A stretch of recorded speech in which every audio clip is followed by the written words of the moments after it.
Of the 4 NFL teams to get new uniform closets 2 years ago, which team has the best and which team has the worst? I guess technically you could say 5 because the Browns had a new uniform when they made their face mask from brown to white, and that was a fantastic decision, but I'm not talking about them in this video. I'm talking about the Broncos, Lions, Jets, and Texans, and we'll start with the Denver Broncos. Now this was a drastic change, 120 years in the making, and a lot of people seem to not really like this new rebrand, but I stood firm then and I stand firm now. I think this is a pretty solid wardrobe. Is it perfect? No, but I do think they're moving in the right direction with some of the new uniform pairings. Specifically, I would love to see them wear their primary navy helmet with their navy alternate jersey and white pants at least once. At the time of the reveal, many people agreed with me that the Detroit Lions had the best rebrand. But for as good as the color scheme is, and as awesome as the upgrades were, and as fantastic as that new alternate uniform is,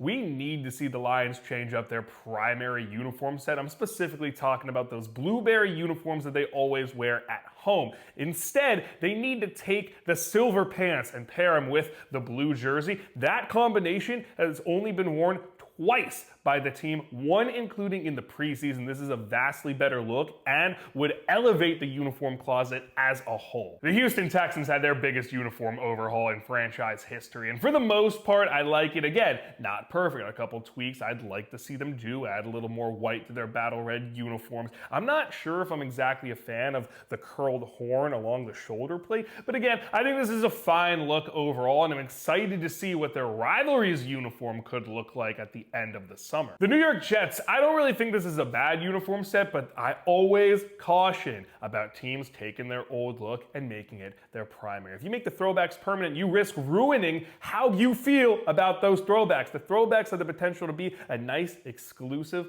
better looking event. Instead, how are you going to feel about these uniforms in 5 years if the Jets continue to be, well, the Jets? I will say I love when teams have colored shells and white face masks because I think the Jets' primary helmets are pretty solid. I think the rankings change each week based on what the Broncos and Texans are wearing, but overall, I think the Lions made the best changes, and I think the Jets made the most underwhelming ones, though all 4 of them still solid uniform closets in my book. What do you think?